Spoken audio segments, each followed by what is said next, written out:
Welcome back to the channel, guys. Today we're talking about our future captain, Fede Valverde, and Steven Gerrard. And it's not really me, by the way. I know we have the same haircut, but I thought I would walk into the video today because it creates a bit of a dramatic introduction and makes me look a bit more artistic than normal, you know? And maybe this guy's not just a football YouTuber. He actually could be a bit of an artistic guy. Welcome back to the channel, everyone. Recently, Xabi Alonso compared the legendary Steven Gerrard with Fede Valverde, and it got me thinking for an idea of a video, because I agree with him, I have to say, and if anyone on this planet is in a position to judge those two, it would be Xabi Alonso. I'm in Lima at the moment, it's winter outside. Like a true millennial, I thought, well, I could go out and socialise with people, but now I'm going to stay in, turn on a camera, talk to myself, entertain at least 20 people, and waste another day inside. So this is what I'm doing today. Generally, I don't really care about players from other clubs, but I have to say I remember watching Steven Gerrard's last game for Liverpool. I think it was against Aston Villa, but maybe it was Norwich. I mean, correct me if I'm wrong. But generally feeling a bit sad that he was leaving Liverpool and the Premier League, because he was that good of a player and that legendary of a midfielder. And apart from them sharing the same shirt number, I thought, what else do they have in common? So weirdly, that's what today's video is about. So let's get into it. Now, stylistically, they have so much in common. I mean, Fede Valverde is the modern day Steven Gerrard, and in my opinion, I don't know why people say in my opinion. Obviously, it's my opinion. You've clicked on this channel because I assume you want to hear my opinion. It'd be weird if I was sharing someone else's opinion.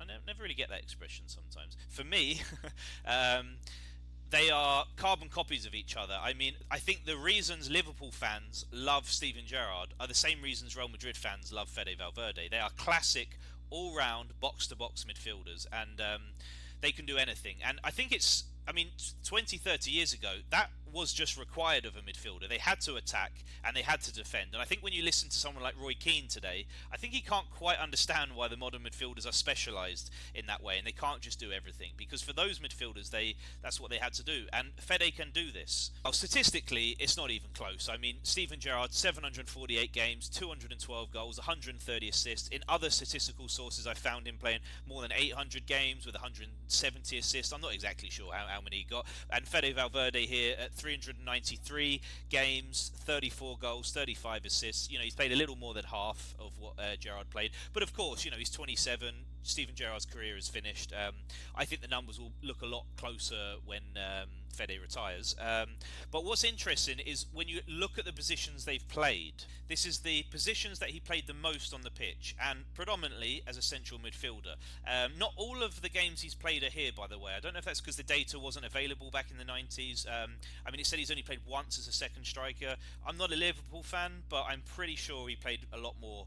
I remember seeing him play many games off of Fernando Torres, for example. So, yeah, but it's a pretty good sample size here, and as you can see, one big difference between the two is Steven Gerrard played a lot more as an attacking midfielder. If we go on to Fede's numbers here, you see that the only real attacking position he played with some frequency is at the right wing position, and really that wasn't an attacking right wing position. That was more to try and cover for the right back because we probably had Lucas Vazquez playing or something. So Steven Gerrard got to play with a lot more attacking responsibility than Fede did. I mean, Fede's even played as centre-back. It's ridiculous how flexible he is. But they both share the same kind of quality in that you can put them anywhere on the pitch and they're probably going to do an amazing job. I mean, they are complete football players. Now, I want to talk about their tackling, their shooting, their passing. I hope I don't get any trouble here with copywriting or videos getting taken down. I want to include some clips here. I mean, football should be for the fans. I don't see what I'm doing wrong here, but tackling. Let's get into their tackling first of all. They're both two midfielders that I love to watch tackle, or loved in the past tense with Stevie G.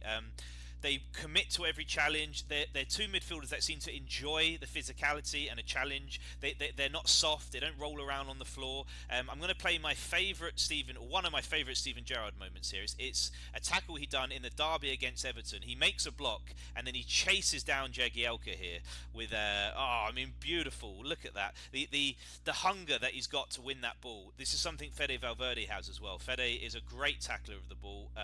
He commits all the time. Fede's tackle that he done against De Jong in the Clasico, where I think De Jong actually went off injured, but it wasn't a malice challenge. He was just really strong, and I mean, I loved that moment. Brew has some of the best pineapple juice, by the way. If you ever come here, you should try some of their pineapple juice options. Shooting. Now, as we say in England, the ping. Stevie G has one of the best pings you'll ever see. No doubt about that. I would say that Fede has the modern day equivalent of a Stevie G ping. Fantastic ability to hit the ball with his laces, to hit through the ball, so he gets a lot of power behind it. He can strike it from 30, 35 yards out, can score free kicks, can score volleys. I mean, it's certainly true that Stevie has a lot more memorable long-range goals than Fede has. I mean, I remember the FA Cup final. I remember watching that in a pub against West Ham in 2006, I think it was. I was so disappointed when that goal went in. Yeah, I'm not going to argue. This video, by the way, is not to say that I think Fede's better than Steven Gerrard. I'm just comparing them stylistically. I think there's a lot to that. I don't care if you think one's better than the other. That's not really what the video is about. They're two great midfielders.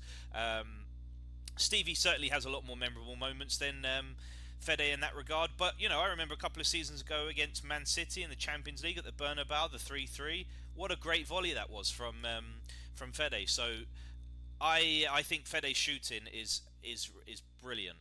Passing. Now, this is something I would have to give the edge to Steven Gerrard here. He was a great passer of the ball. Both of them are similar in that they weren't controlling type of midfielders. They didn't run a game the way Pirlo or Toni Kroos or Xavi would do. They were a lot more powerful than that. But Steven Gerrard's long-range passing ability was fantastic. His precision he could knock a 40-50 yard pass, no problem. Fede can do it. We don't see it so often with Fede. When he's got the opportunity, he tends to prefer to dribble with the ball and run into space, then knock a ball. That's my kind of one criticism of him, is that I do wish he was a bit more risky with some of his passing, and that he did try more risky types of passes. But that's not to say he can't pass. I've seen him play some beautiful passes. I've seen him get some great assists before. He's a good passer of the ball, but it's not his best asset, I would say. So here I'm giving the edge to Steven Gerrard. Now we've got the leadership qualities then, and hang on, it's getting a bit dark here now, isn't it? Let me turn the light on. There you go. It's a bit better. How long have I been doing this video for? I'm going to wrap this up soon then, if it's getting dark already. Leadership qualities. Now, obviously, Steven Gerrard would be one of the best captains in Liverpool's history. Valverde doesn't lead the team the way Gerrard does in that sense. That's true. Gerrard is a lot more vocal than Fede is. Fede is a leader, but he leads more through the way he plays with his energy. He doesn't really shout orders at players the way Steven Gerrard does. He's a quieter type of player, but they're both very similar in that they're very unselfish players. They give everything for the team. They're happy to play in any role the team needs them, and they don't complain, and they're very loyal players as well, and very low-key kind of players. For as much as a superstar Gerrard was, I never got the feeling from him that he had a big ego and that he was... he demanded high standards, I'm sure, at Liverpool, but he still seems to be a relatively humble guy, and it's the same with Valverde. Even though he's a superstar back home in Uruguay, it's he still seems like a regular guy. So again, that's another kind of thing they have in common with each other, I would say there. So, I'm going to wrap the video up here then. The overarching, is that a word? Sounds like a word. The main point that I was trying to make of this video is really just to highlight how good Fede is, because the fact that he's been even mentioned in the same breath as a legend like Steven Gerrard is fantastic. It just shows the real growth that he's had over the last few years. And yeah, I heard the comment from Xavi the other day, and it sparked an interest in my head. So that's why I've made the video. Thanks for watching. I've never in any of the videos asked for likes or comments or subscribers really or anything, but if anyone does enjoy any of these videos, let me know, because I'm really not getting many views, and it would just give me a bit more motivation to keep going with this channel. So yeah, I will see you on the next video. Thanks for watching, everyone. Take care.